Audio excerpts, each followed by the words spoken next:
కవిత డ్రామాలు ఒక సీరియల్ లాగా చక్కగా పండించే ప్రయత్నం చేసింది. డైలాగులతో, కొటేషన్స్తో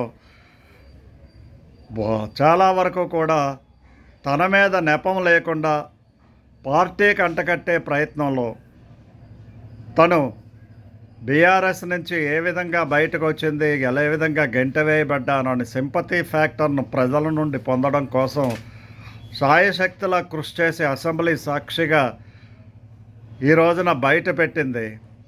అయితే ఇందులో గుర్తుపెట్టుకోవాల్సింది ఏంటంటే, అసలు టీఆర్ఎస్ కానీ బీఆర్ఎస్ కానీ పార్టీ అంటే కేసీఆర్, కేటీఆర్ అండ్ హరీష్ రావులు మాత్రమే. మరి ఎవరిని విమర్శిస్తున్నట్టు హరీష్ రావుని విమర్శించడం కోసం ఎక్కుపెట్టినటువంటి బాణం ముందుగా ఎవరి మీద ఎక్కుపెట్టాలి? కేసీఆర్, కేటీఆర్ మీద ఎక్కుపెట్టాలి. ఎందుకంటే నిర్ణయాధికారాలు వాళ్ళవి, యాక్షన్ బాయ్ ఏమో హరీష్ రావు. కానీ ఇక్కడ ఏం జరుగుతున్నది? హరీష్ రావు మీద మాత్రమే ఎక్కుపెట్టి మిగతా వాళ్ళను సింపతి ఫ్యాక్టర్గా కొట్టి పాడేస్తున్నది. కేసీఆర్ మీద కక్షతో బీజేపీ వాళ్ళు ఆమెను అరెస్ట్ చేశారని ఉపన్యాసాలు చెబుతుంది ఇప్పుడు కవితక్క. అయితే బీజేపీ నుండి కొట్టుకు చస్తున్నటువంటి నాయకులు ఆలోచించాల్సింది, మరీ ముఖ్యంగా ఈటెల లాంటి నాయకులు టీఆర్ఎస్ నుంచి బయటకు వచ్చారు కాబట్టి టీఆర్ఎస్ పార్టీ నుంచి బయటకు వచ్చిన నాయకురాల మీద పోరాటం చేయాల్సింది, కామెంట్ చేయాల్సింది. ఆయన బాధ్యత తీసుకున్నట్లయితే తప్పనిసరిగా ఆయనకు చెబుతున్నది ఏంటంటే, మీరు అంతర్గతమైనటువంటి కల్లోలాలు కలహాలు మానేసి ఇటువంటి వాళ్ళ మీద పోరాటం చేయండి. కవిత లిక్కర్ స్కాము నుండి బయటకు వచ్చి చేస్తున్న ప్రాలాపనలు, పలుకుతున్న చిలక పలుకులు, తెలంగాణ ప్రజలను మభ్యపెట్టే ప్రయత్నాలు చేస్తున్న ప్రయత్నాలను తిప్పికొట్టే ప్రయత్నం మీరు చేయండి. తప్పనిసరిగా ఆ కేసును తిరగతోడి కవిత మీద ఉండేటువంటి ఆరోపణలు ఏవైతే ఉన్నాయో అది ఎంతవరకు నిజమో నిగ్గు తేల్చండి.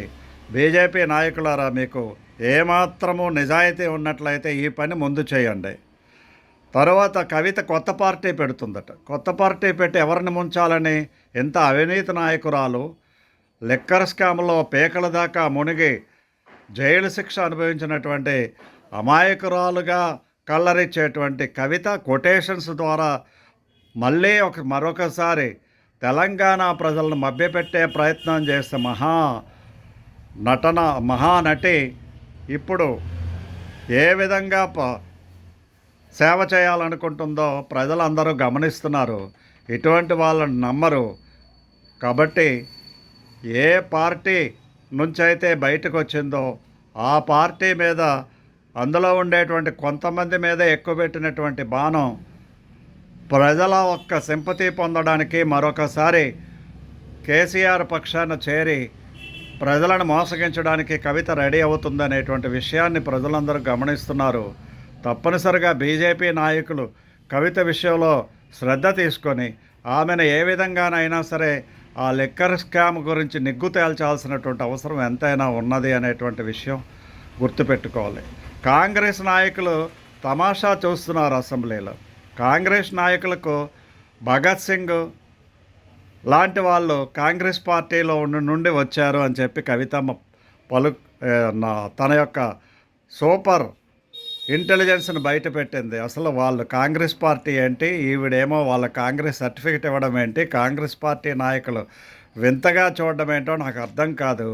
వాళ్ళంతా విప్లవకారులు. స్వరాజ్యం విధానం నచ్చక బయటకు వచ్చి స్వరాజ్య విధానాన్ని మార్చడం కోసం ప్రయత్నించిన ఎక్స్ట్రీమిస్ట్ నాయకులు వాళ్ళంతాను. వాళ్ళను కాంగ్రెస్ పార్టీ అని చెప్పి మహాత్మా గాంధీ లాగే మరొకసారి కాంగ్రెస్కు క్రెడిట్ చేకూర్చే విధంగా వాళ్ళ దగ్గర నుంచి మంచి కోరుకునే విధంగా కవితమ్మ ప్రవర్తించడం అనేటువంటిది విడ్డూరంగా ఉంది. ఆవిడ ఒకసారి తనకు తాను చెక్ చేసుకోవాల్సినటువంటి అవసరం ఉన్నది. జై హింద్, జై భారత్.